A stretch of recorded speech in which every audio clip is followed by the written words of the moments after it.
Então, bom dia. A gente está na nossa oitava reunião de estudos do livro Há 2000 anos, um romance do Emmanuel, que trata de episódios da história do cristianismo no século I. A gente hoje vai concluir o capítulo 2, Um Escravo, e começar o capítulo 3, Em Casa de Pilatos.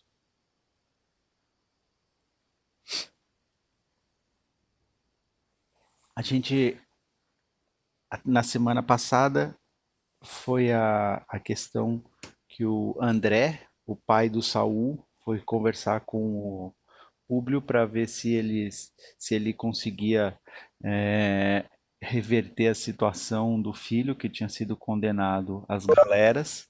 O Públio, num primeiro momento, se mostrou duro, intransigente, mas depois ele pensou em libertar o Saul, né?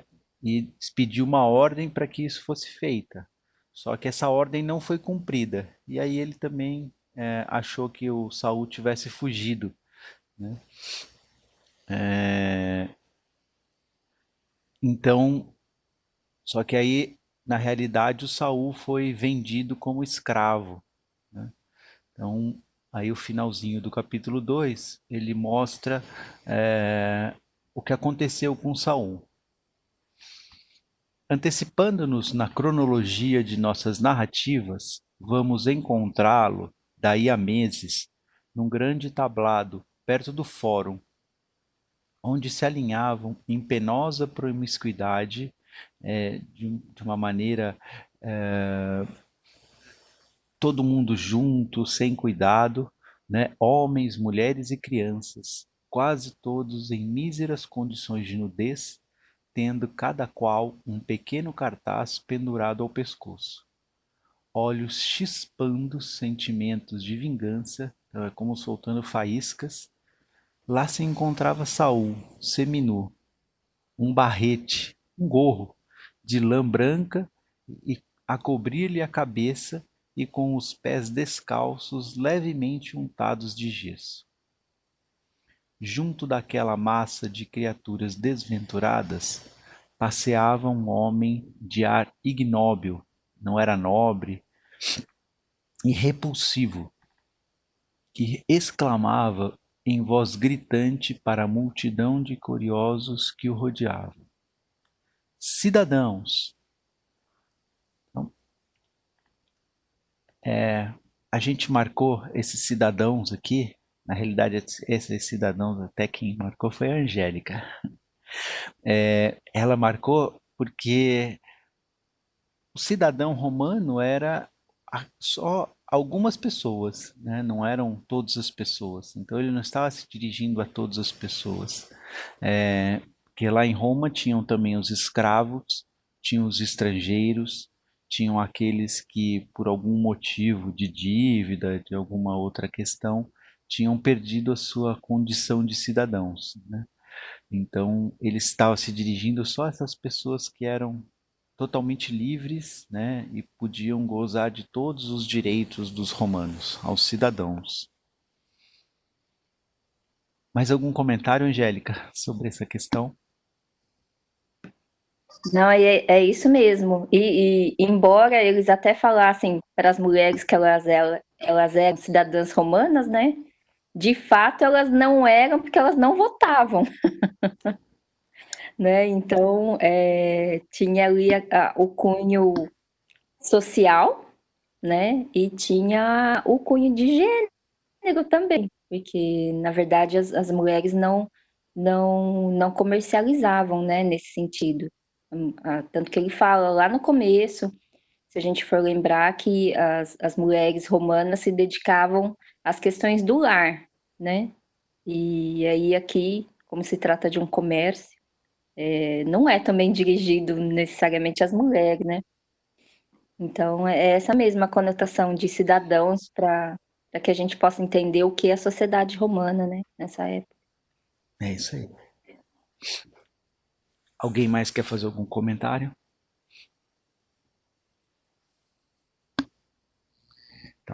cidadãos, tende a bondade de apreciar, como sabeis, não tenho pressa em dispor da mercadoria, porque não devo a ninguém, mas estou aqui para servir aos ilustres romanos. E detendo-se no exame deste ou daquele infeliz, prosseguia a sua arenga, o seu falatório, né? A sua arenga grosseira e insultuosa. Vede este mancebo, se jovem, é um exemplar soberbo de saúde, frugalidade. Frugalidade é que ele come pouco. E docilidade. Obedece ao primeiro sinal. Atentai para o aprumo, para como ele é tudo certinho, tudo no lugar, para o aprumo de sua carne firme. Doença alguma terá força sobre o seu organismo. Examinai este homem. Sabe falar o grego corretamente e é bem feito da cabeça aos pés. Nesses pruridos de negocista, então o prurido é um escrúpulo, alguém que está atento a algumas questões morais, né? Então, nesses pruridos de negocista, continuou a propaganda individual em face da multidão de compradores que o assediava, até que tocou a vez do jovem Saul, que deixava transparecer aspecto miserável, ao aspecto miserável, os seus ímpetos de cólera, sua vontade, né, aquele desejo que ele tinha interno lá de raiva, e sentimentos tigrinos. Atentai bem neste mancebo.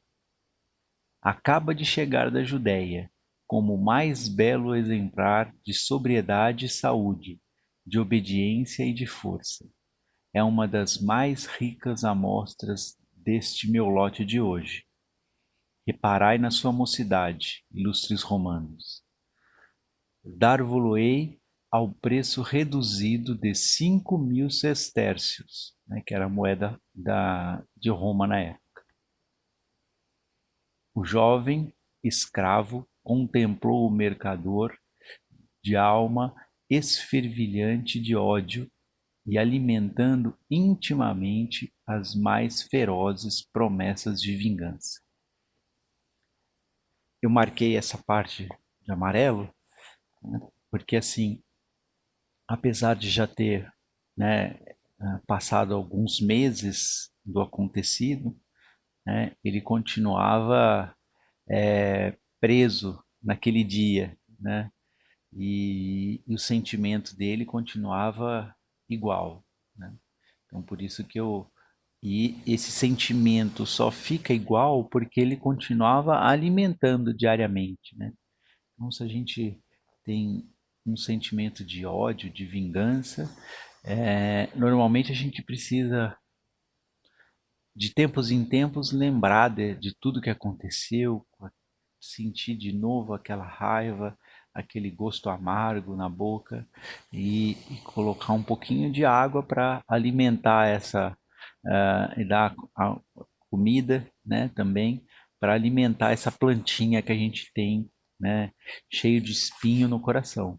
Se a gente não fizer isso, passado algum tempo, nós esqueceremos aquilo lá. Então, a gente precisa sempre estar alimentando esse nosso ódio, essa nossa vingança. Alguém quer fazer algum comentário?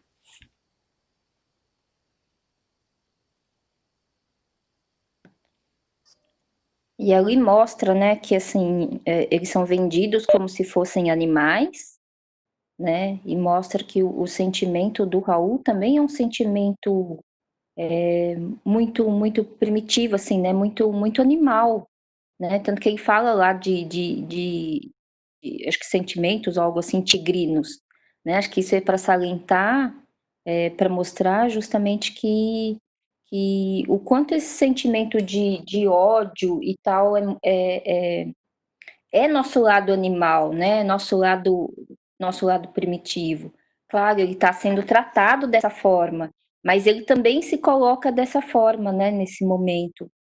Ele também se posiciona emocionalmente tal como. É claro, tem uma questão de sobrevivência, né, no que está acontecendo aí, de autopreservação, mas acho que a diferença nossa, né, dos animais é justamente isso, que nós somos, nós podemos conscientizar o que nós estamos passando, o que nós estamos sofrendo, raciocinar e a partir disso tomar uma decisão diferente, né?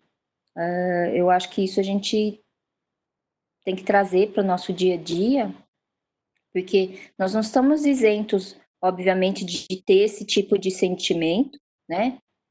Porque nós somos de fato seres humanos e também temos ainda o nosso lado animal, a gente ainda sente raiva, sente cólera, né? Dependendo de como as coisas acontecem, a gente também tem esse tipo de sentimento, mas acho que a diferença é justamente isso. A gente é capaz de reverter isso e transformar esse sentimento em algo melhor, né? E acho que é como você falou, Paulo, mesmo depois de meses, o Saul está preso nesse sentimento, né? Ele não conseguiu se desprender disso.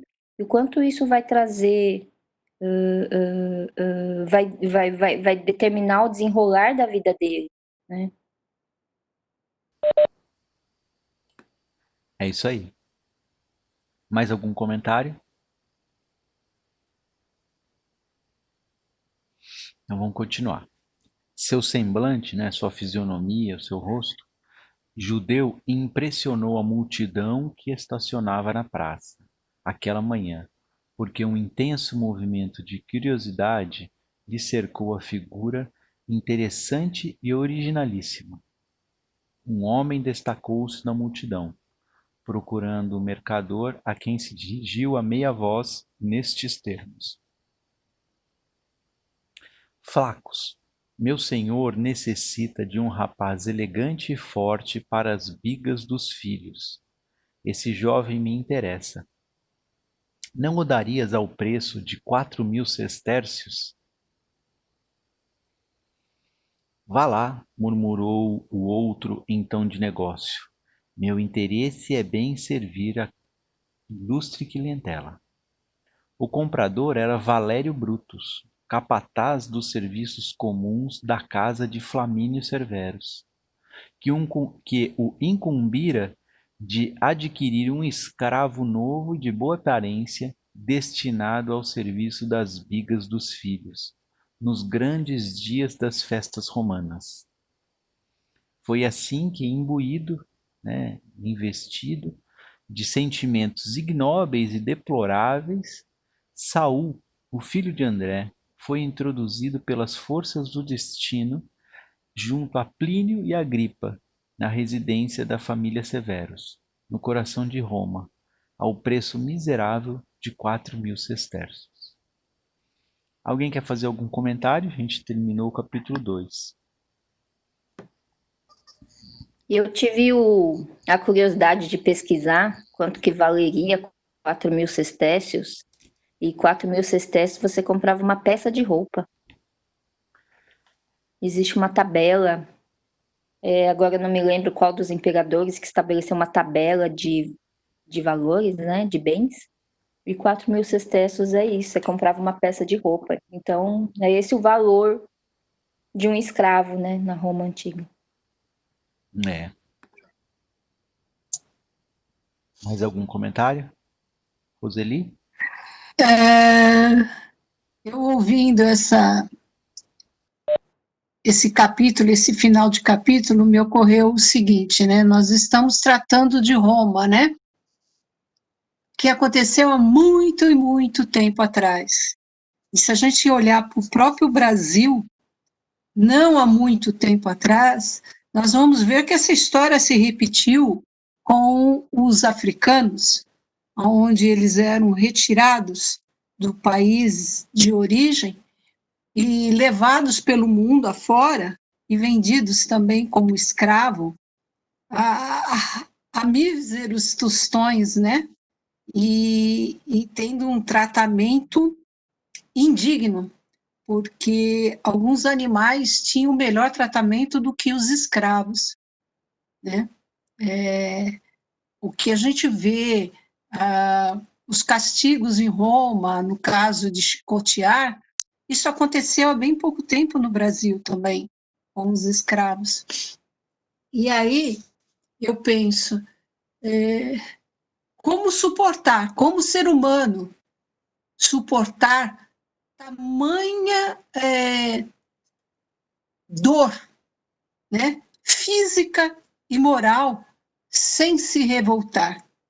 É muito difícil, gente. É muito, muito difícil. Eu conheço histórias de escravos que conseguiram suportar toda essa tragédia que aconteceu na vida deles. Mas outros sucumbiram na revolta e acabaram morrendo porque lutaram contra, né? Eu acho que eu não vou me estender, mas aí tem uma rica história para ser aprofundada, né? O sentimento no momento de dor que leva o homem a tomar decisões, né?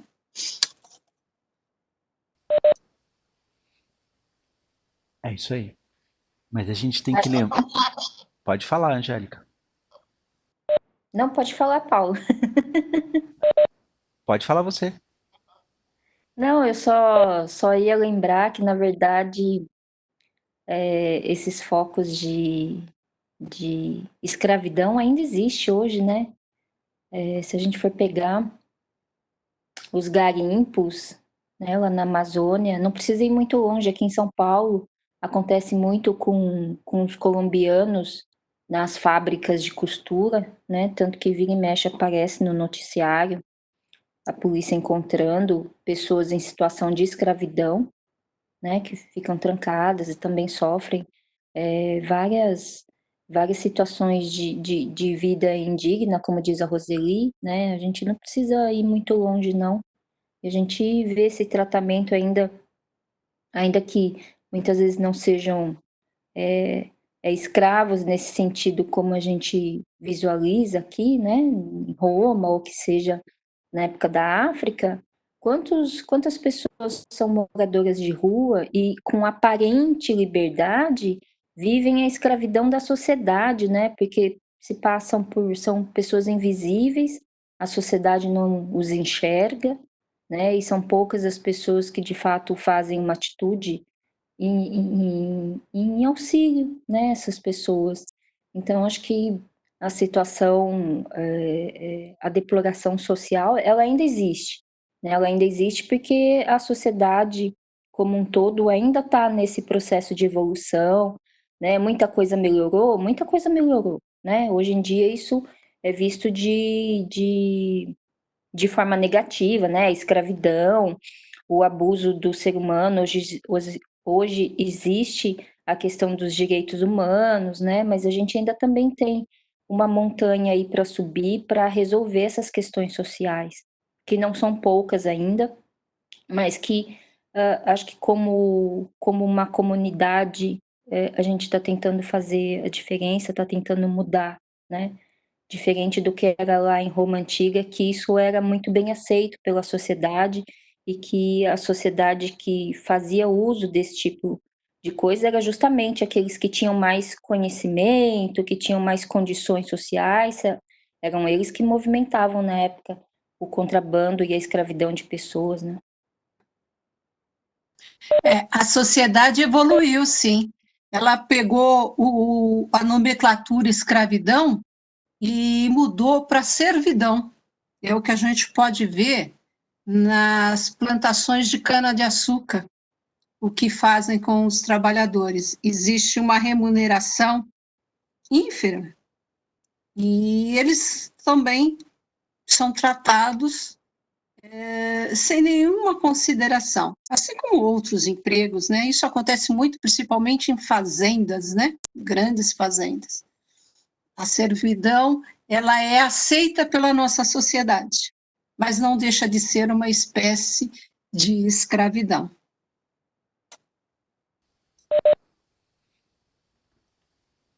Acho que esse ponto último que a Roseli levantou, a gente tem que olhar para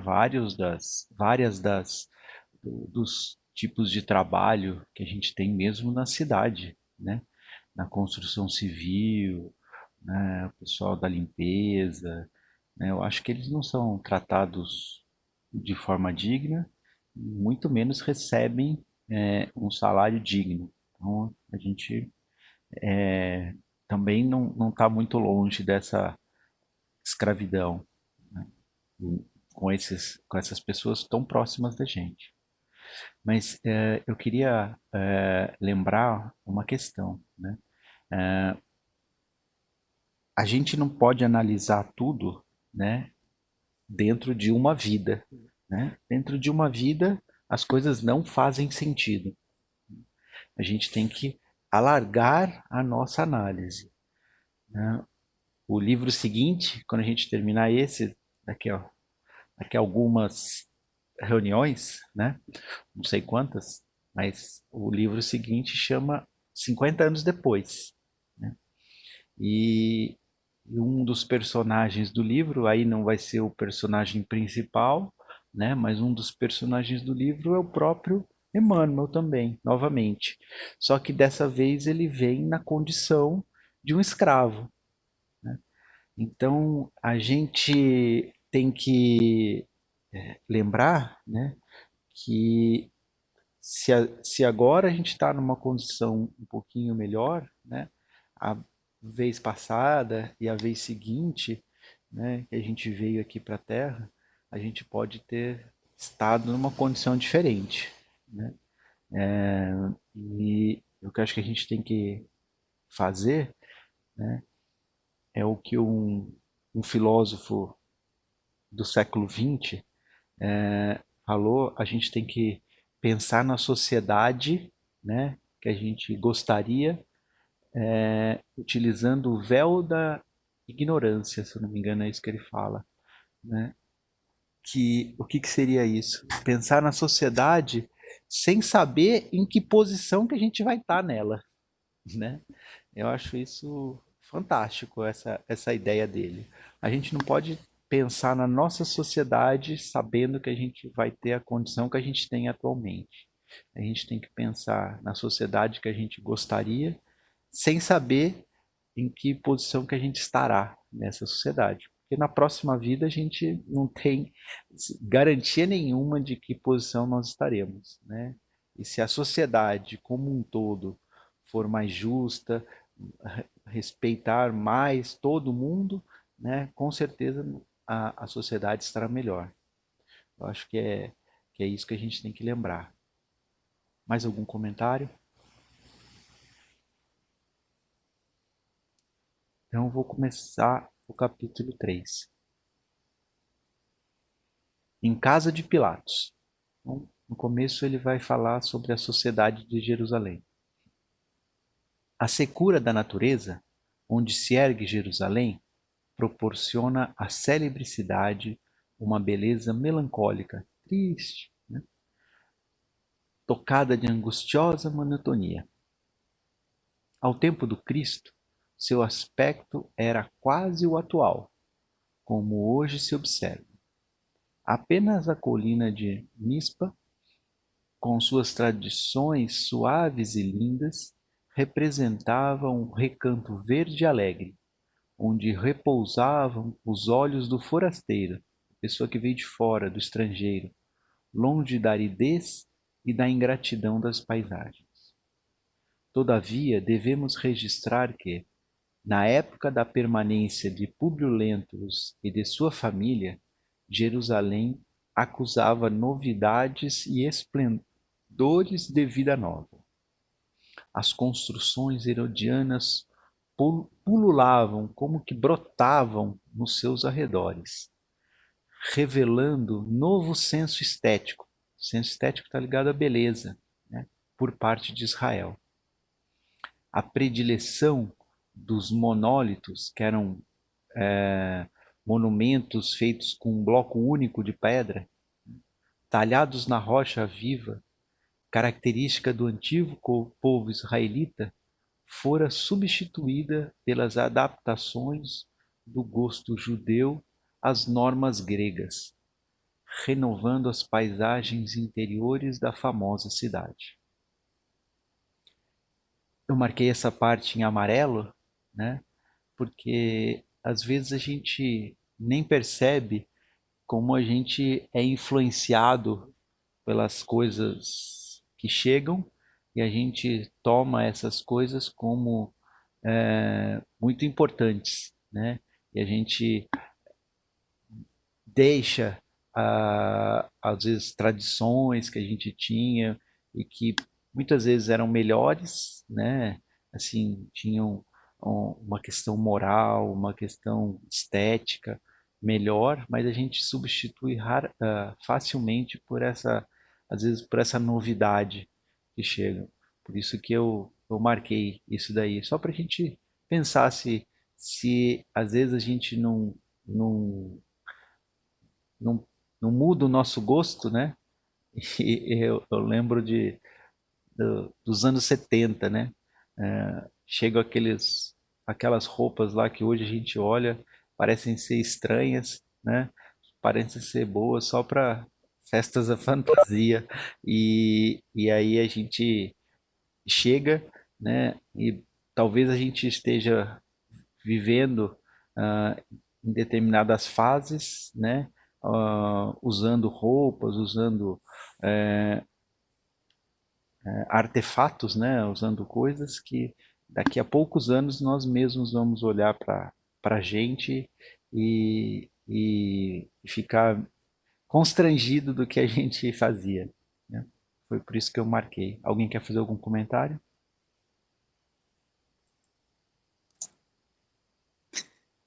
Paulo, você falou dos anos 70 e eu os vivi muito bem, graças a Deus. Eu me recordo que, olhando fotos de minha mãe, quando eu era bem pequena, eu a via com umas calças que a gente chamava de boca de pito, que era aquelas boquinhas bem justinhas, né? A calça bem justinha. E eu, nos anos 70, era a época da pantalona, as bocas da calça tinha quase que a largura, cada perna, de uma saia. Eram lindas, maravilhosas. Então, eu olhava aquelas calças que hoje a gente chama de calça fusô, né? E achava ridícula, morria de dar risada.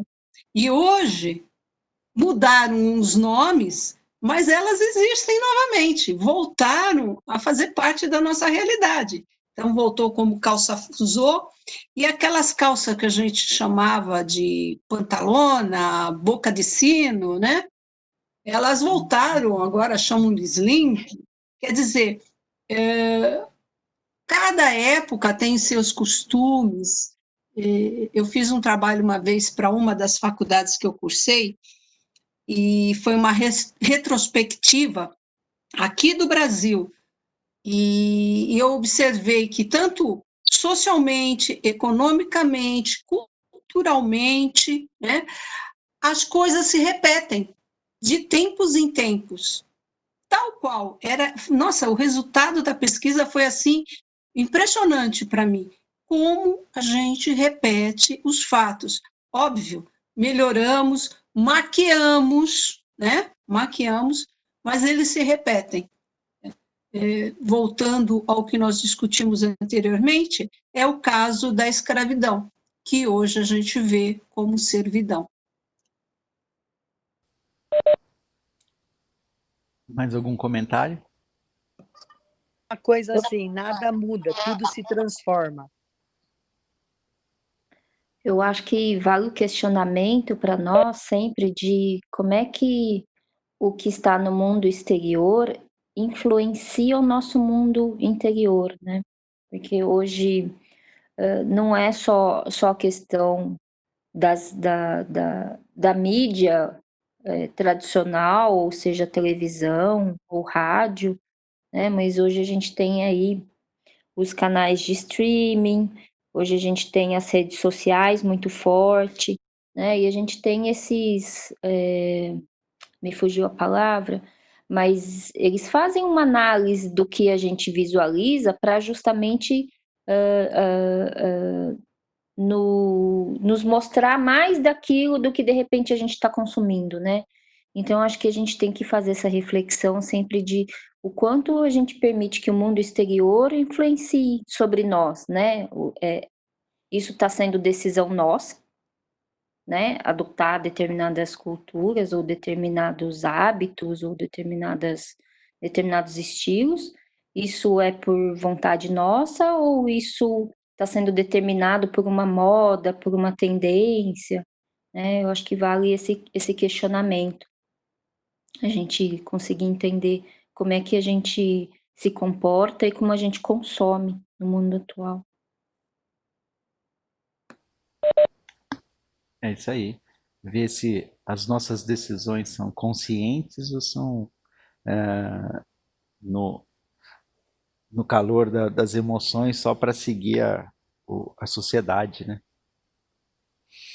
Tá ótimo. Mais algum comentário?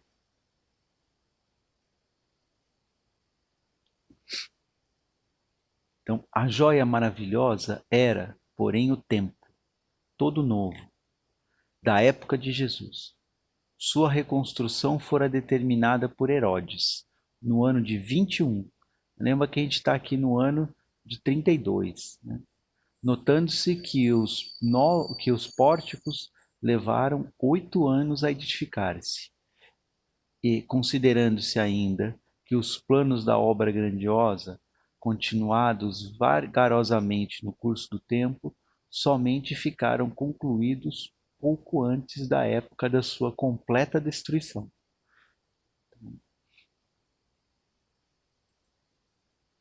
Nos pátios imensos reunia-se diariamente a aristocracia do pensamento israelita, localizando-se ali o Fórum, a Universidade, o Tribunal e o Templo Supremos de toda uma raça.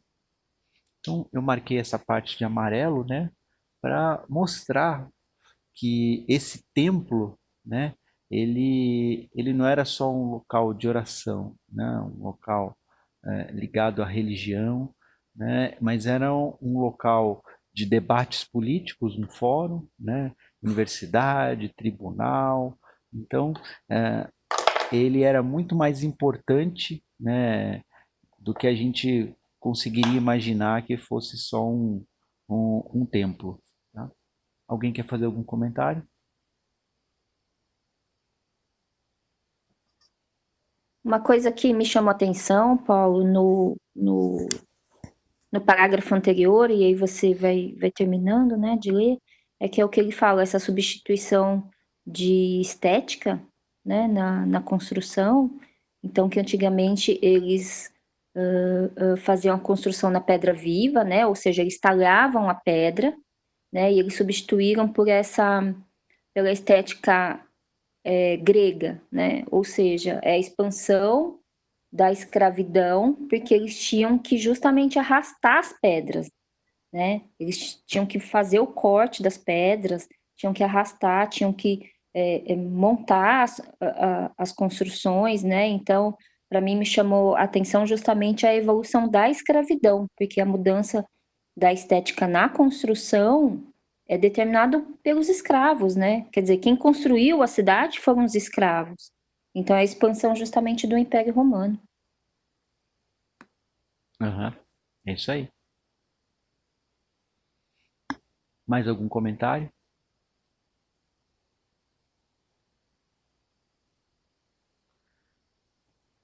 Os próprios processos civis, além das discussões engenhosas de ordem teológica, ali recebiam as decisões derradeiras, as últimas, resumindo-se no templo imponente e grandioso, todas as ambições e atividades de uma pátria. Os romanos, respeitando a filosofia religiosa dos povos estranhos, não participavam das teses sutis e dos sofismas. Sofismas eu marquei aqui, né? Lembra que a gente falou na aula passada dos casuístas, né? Os sofistas são parecidos, né? Então, argumento, raciocínio aparentemente lógico, mas na verdade falso e enganoso. Então ele está sempre querendo distorcer também a realidade. Então, não participavam das teses sutis e dos sofismas debatidos e examinados todos os dias. Mas a Torre Antônia, que a gente também já comentou dela, né, que era uma fortaleza que foi construída ao lado do templo, né? Então, quando a gente verifica, assim, eles fizeram como se fosse um forte, só que alto, por isso que era uma torre, né? Que aí dali eles e era bem ao lado do templo, e aí eles conseguiam controlar o que estava acontecendo, olhar, né, aquela movimentação no templo. Então, os romanos eles faziam essa supervisão, esse controle do templo, mas sem interferir no que estava acontecendo lá efetivamente, né?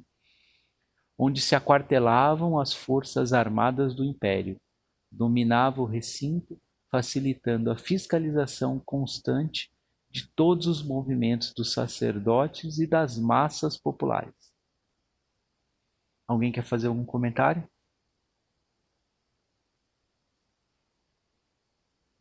Não?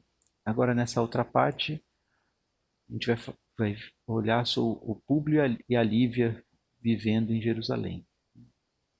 Públio Lentulus, após o incidente do prisioneiro, que continuava a considerar como episódio sem importância, retomava certa serenidade para o desempenho de suas obrigações consuetudinárias, habituais, rotineiras.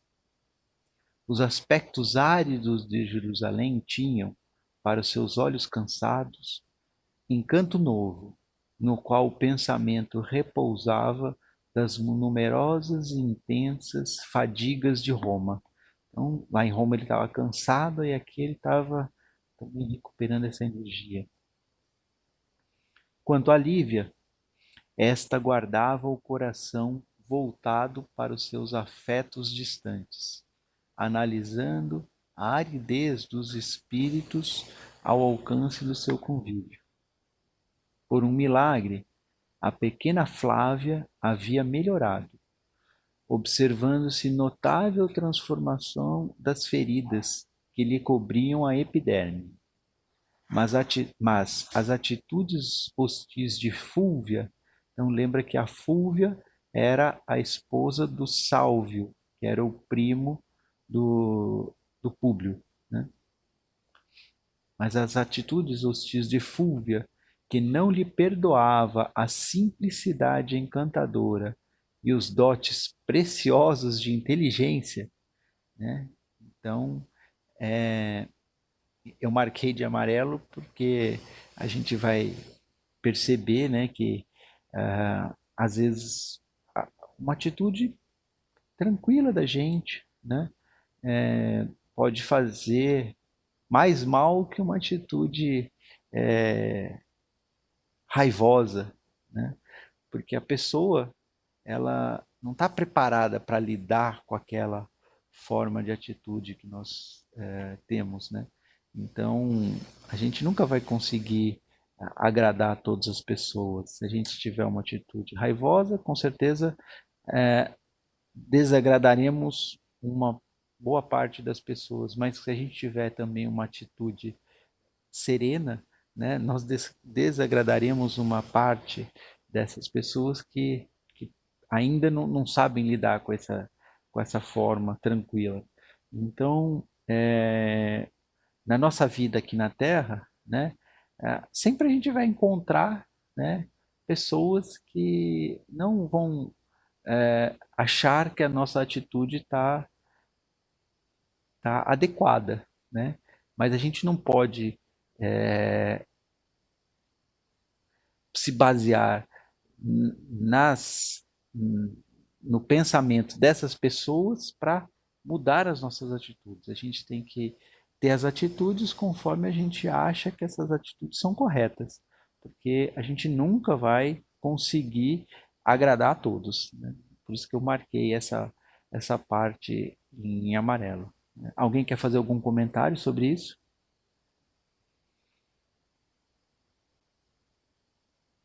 Então, continuando. Eu vou reler a frase para...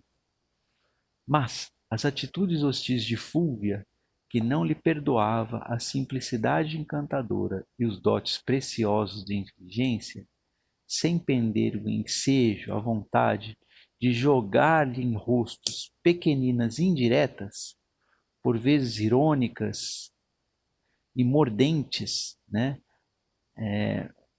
Mordentes é que fere, que machuca, né? Deixava-lhe o espírito aturdido, né? Meio atormentado, num turbilhão de expectativas alucinantes. Semelhantes acontecimentos eram desconhecidos do marido, a quem a pobre senhora se abstinha de relatar os seus mais íntimos desgostos. Essa parte eu marquei, né? E também pus esse número 3 aqui, né? Porque da mesma forma que a Lívia está escondendo os sentimentos do marido, né? Se a gente retornar lá na hora que o, o Públio ainda está no navio, né? Lá na galera, indo de, de Roma para Jerusalém, né? Aí ele, no navio, ele já estava pensando no que ele encontraria pela frente, né? E ele estava muito temeroso do que aconteceria, porque ele ia reencontrar o tio dele e a Fúvia, a mulher dele, que ele já sabia que não eram pessoas, né, fáceis de se lidar, né? Mas e aí ele falava assim, ó, abstendo-se todavia de comunicar à mulher as mais penosas expectativas, né? Então, eu acho que na hora que a gente acaba não sendo transparente com as pessoas, né? Você permite que as pessoas também não sejam transparentes com a gente, porque as outras pessoas elas também são inteligentes, também conseguem perceber que a gente não está sendo transparente. E aí isso permite que essas pessoas também não sejam transparentes com a gente. E a gente começa a, a criar mais dificuldades para a gente, para todo mundo, né? Eu acho que isso é uma questão importante da gente refletir, né? Alguém quer fazer algum comentário?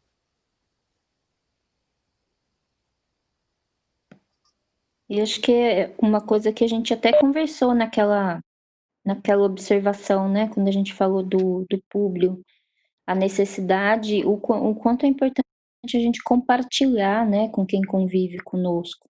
Porque é isso, a gente não pode subestimar, achando que o outro não é capaz de compreender ou a gente já determinar que isso vai causar um sofrimento ao outro, né? Porque as relações são assim, né? A gente vai construindo junto, né? A gente vai compartilhando alegrias e também sofrimentos ou dificuldades, e eu acho que isso, o fato da gente poder compartilhar, nos ajuda também a aliviar um pouco o coração, né?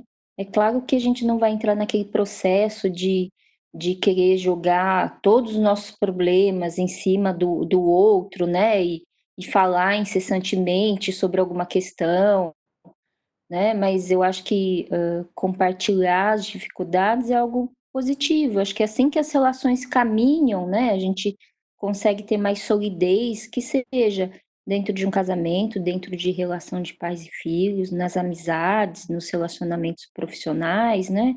Acho que a gente tem que ponderar muito bem isso, porque isso também, ao mesmo tempo que nos ajuda, cria laços mais sólidos, né?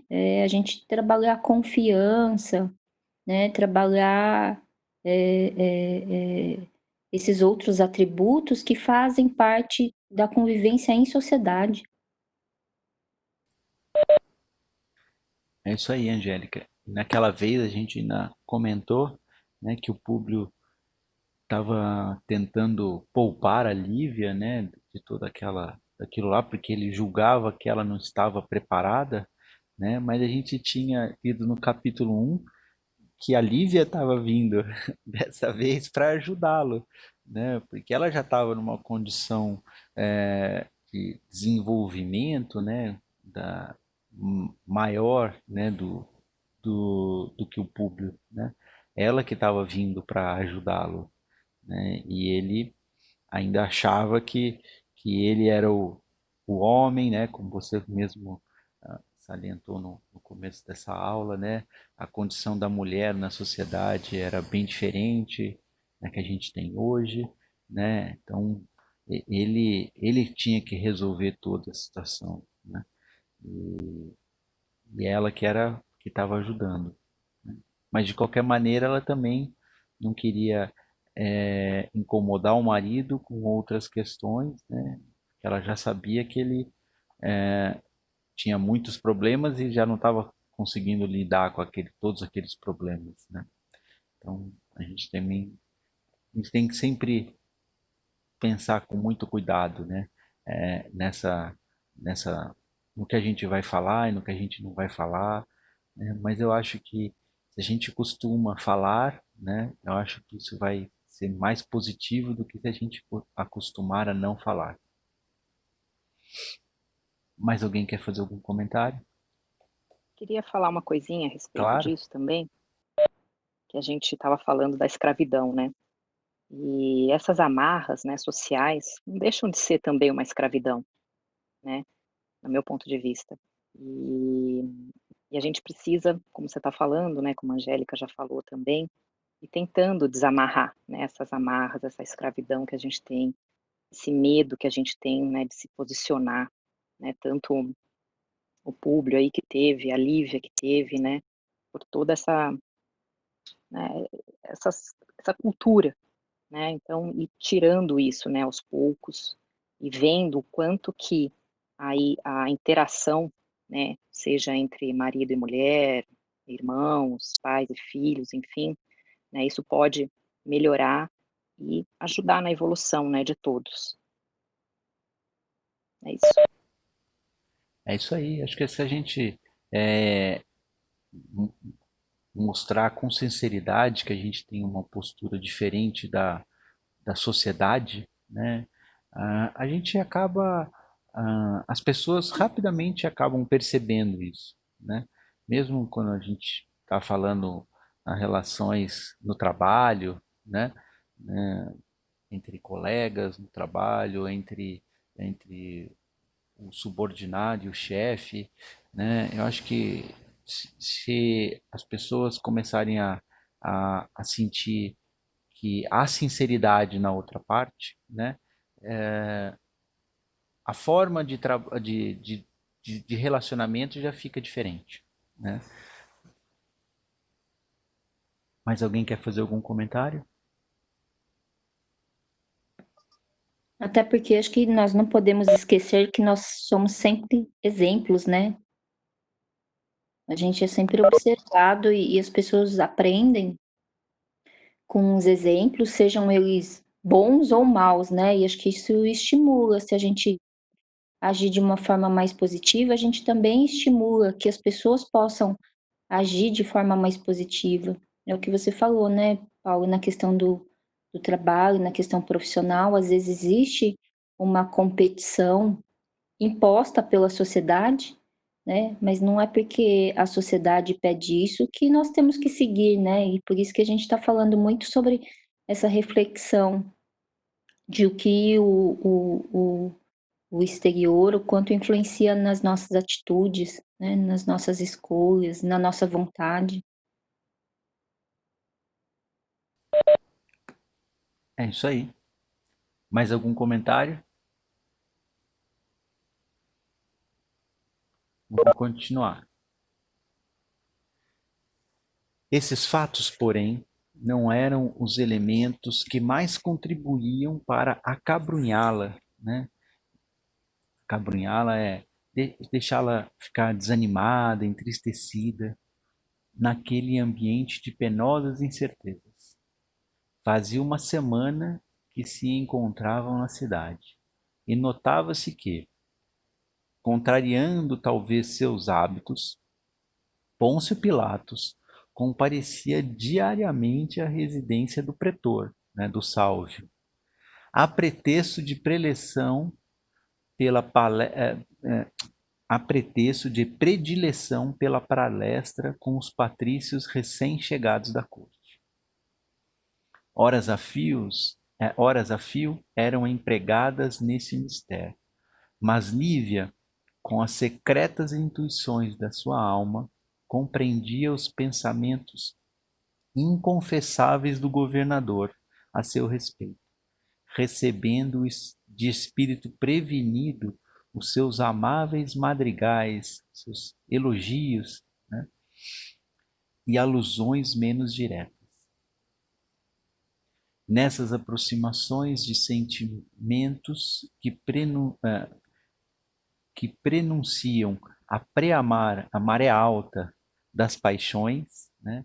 Então, vivia-se também a contrariedade de Fúlvia, tocada de venenoso ciúme em face da situação a que a atitude de Pilatos ia criando. Por detrás daqueles bastidores brilhantes do cenário de amizade artificial com que foram recebidos, Públio e Lívia deveriam compreender que existia um marnel de paixões inferiores e que marnel é como se fosse um lugar alagadiço, né? Um lugar onde você vai andar com dificuldade. Marnel de paixões inferiores, que certo haveria de tisnar, né? De queimar a tranquilidade de suas almas.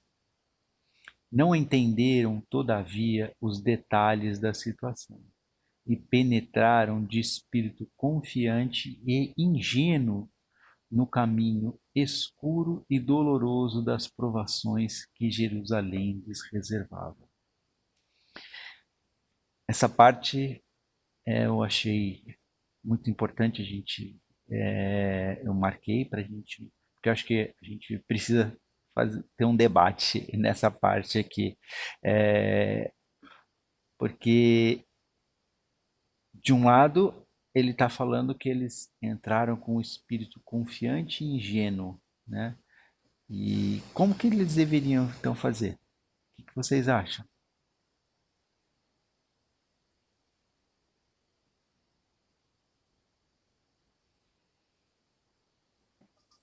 Acho que confiante sim, mas ingênuo, não sei se é a palavra. Eu acho que quando a gente vive em sociedade, a gente faz as nossas escolhas, né?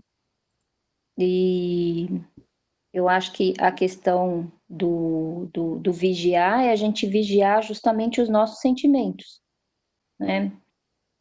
Acho que a gente não pode se deixar abater pelos problemas, a gente tem que ter uma confiança nas nossas atitudes, nas nossas escolhas, né? Mas eu acho que isso não tem a ver com ingenuidade.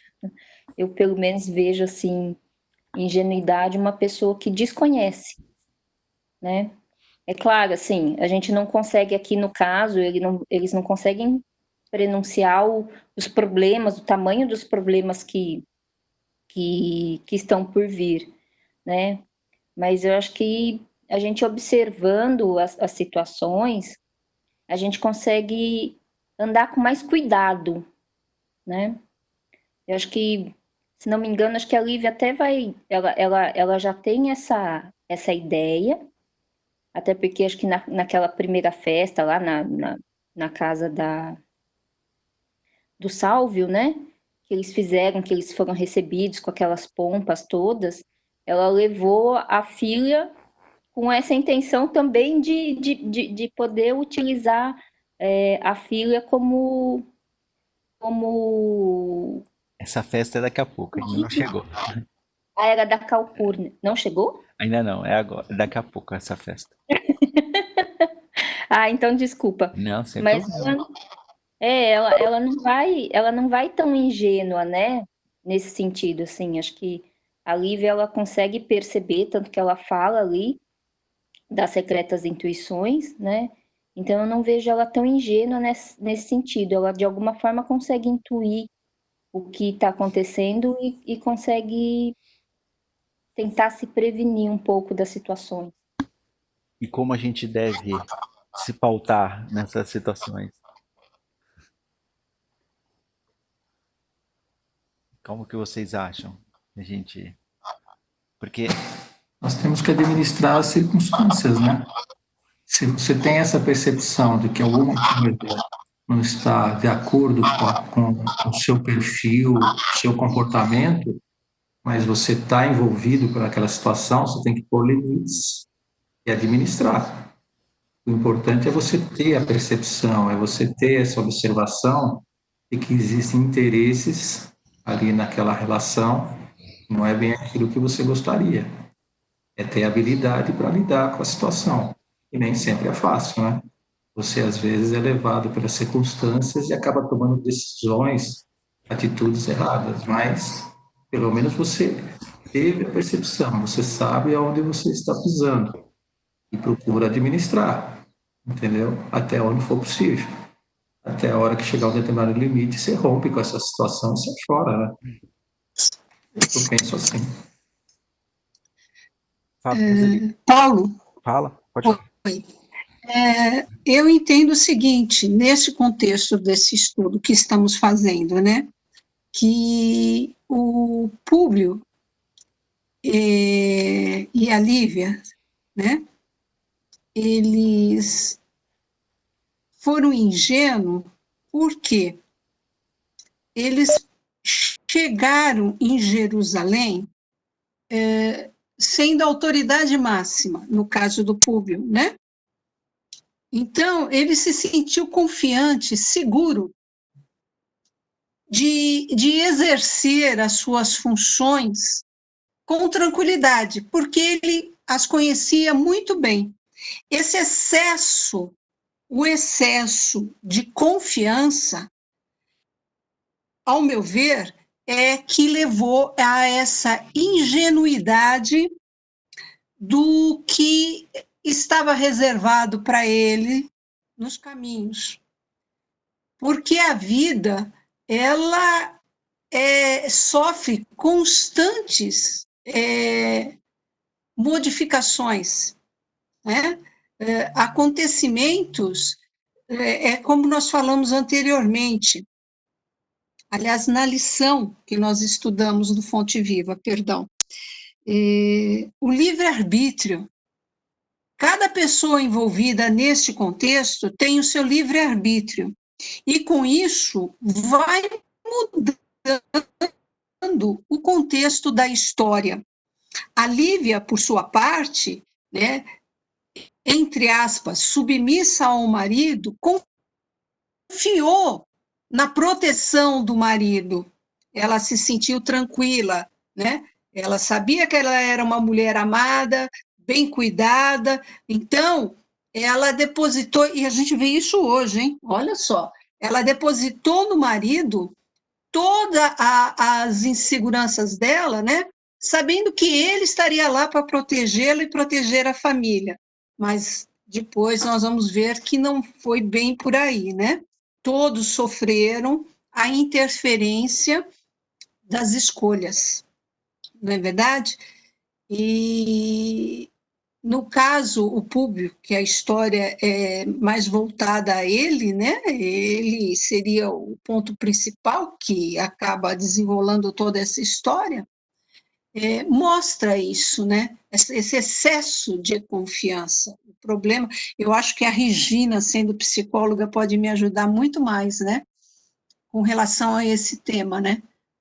Levar ao excesso e esquecendo, como bem disse a Angélica, de orar e vigiar, porque estamos sujeitos às influências externas.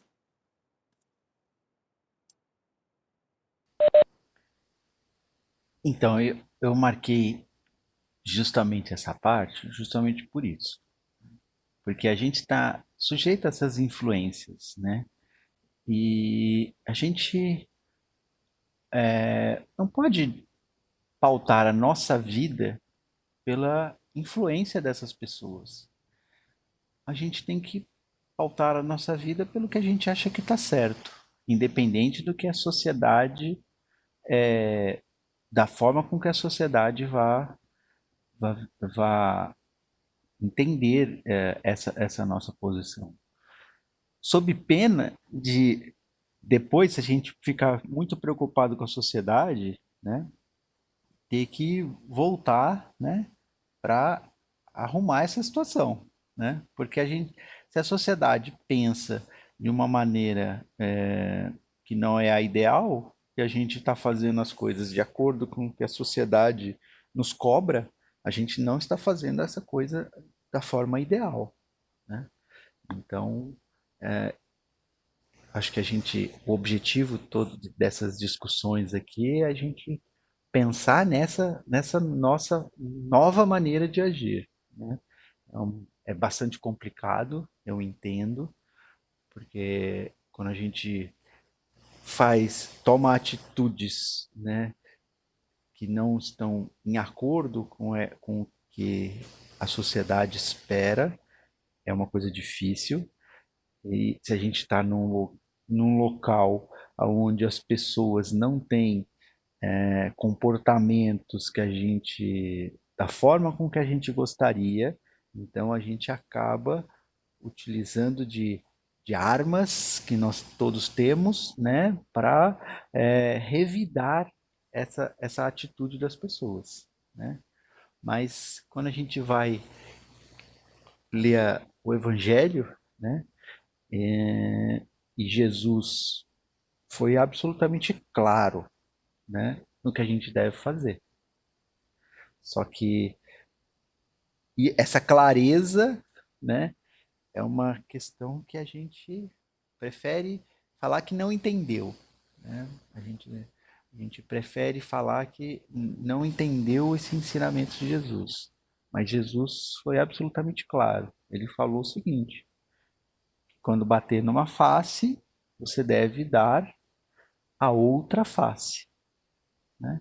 Isso não significa que você deve deixar com que as pessoas batam em você novamente, né? Dar a outra face não é dar a outra face para que a pessoa bata em você, mas você dá outra face da atitude. Então, se ela bateu, você vai fazer o quê? Você não vai revidar, né? Você vai ter uma outra atitude perante aquilo lá. Talvez a sociedade não compreenda, mas se aquela atitude você se sentir melhor, né? Você se sentir dali pensando que em algum momento você vai olhar para aquela atitude e vai falar, nossa, agora vai ser difícil, agora vai ser complicado, mas daqui a algum tempo eu não vou me arrepender de ter tomado essa atitude. Então, eu acho que essa é a atitude correta a se tomar. Então, essa outra face é dar uma atitude diferente.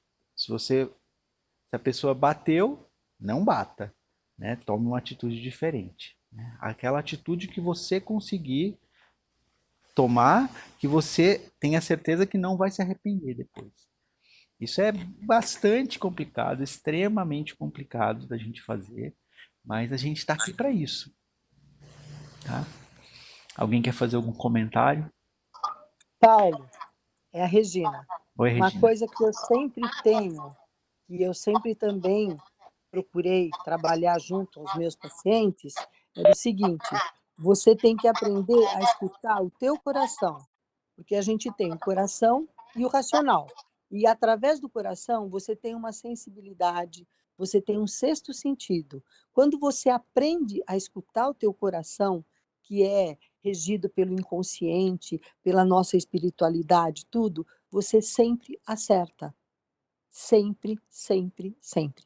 É difícil, muito difícil você chegar nesse nível, mas você consegue. Todas as pessoas têm essa capacidade de ter esse sexto sentido, de ter essa mediunidade que a gente fala. Então, eu sempre uso uma maneira de falar, que é o coração, porque não são todas as pessoas que entendem e que aceitam a mediunidade.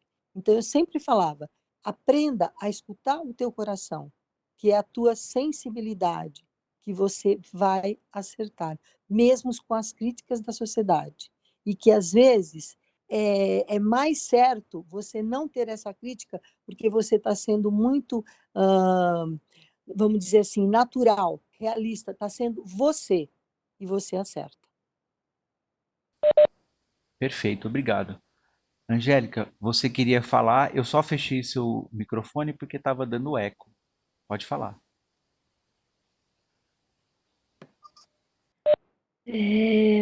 É só um pensamento, assim.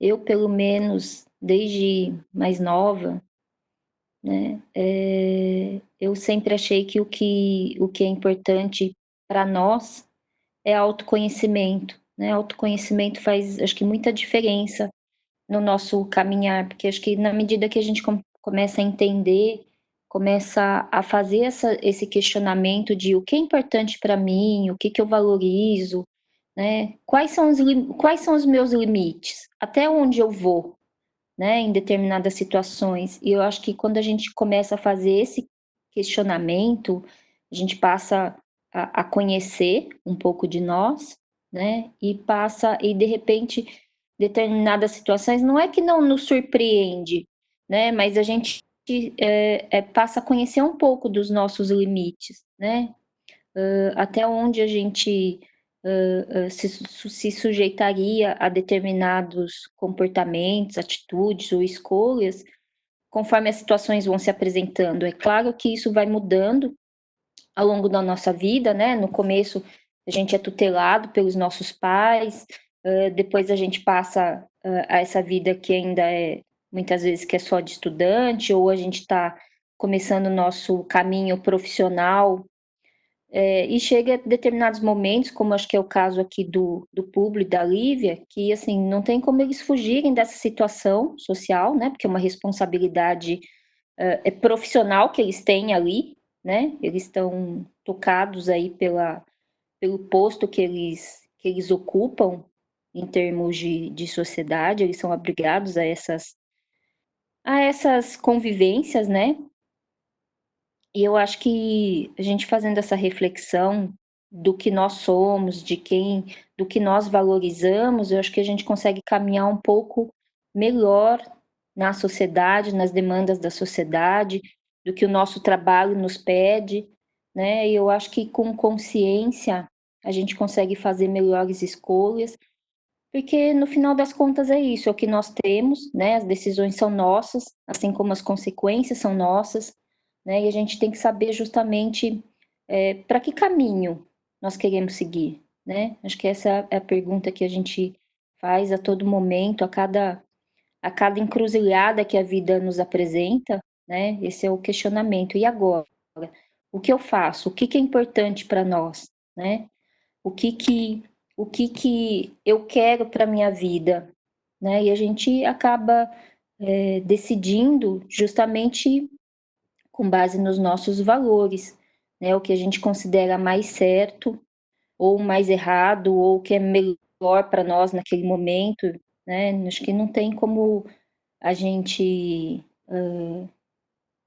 conseguir prever, né, todas essas encruzilhadas, mas eu acho que o autoconhecimento nos ajuda muito, né, a percorrer esses desafios que a vida em sociedade nos apresenta. É isso aí. Eu gostei muito da dica da Angélica, da Regina, falando para a gente escutar o nosso coração, né? Porque acho que é isso, né? Quando a gente escuta o nosso coração, acho que a gente vai ter menos oportunidades, né, de se arrepender no futuro. Obrigado pela colaboração, Regina. Então, agora acho que a hora já deu, né? Já tem E vai ser uma parte mais longa, que é o jantar, a festa que a Angélica tinha mencionado, fica para a semana que vem. Tudo bem, pessoal?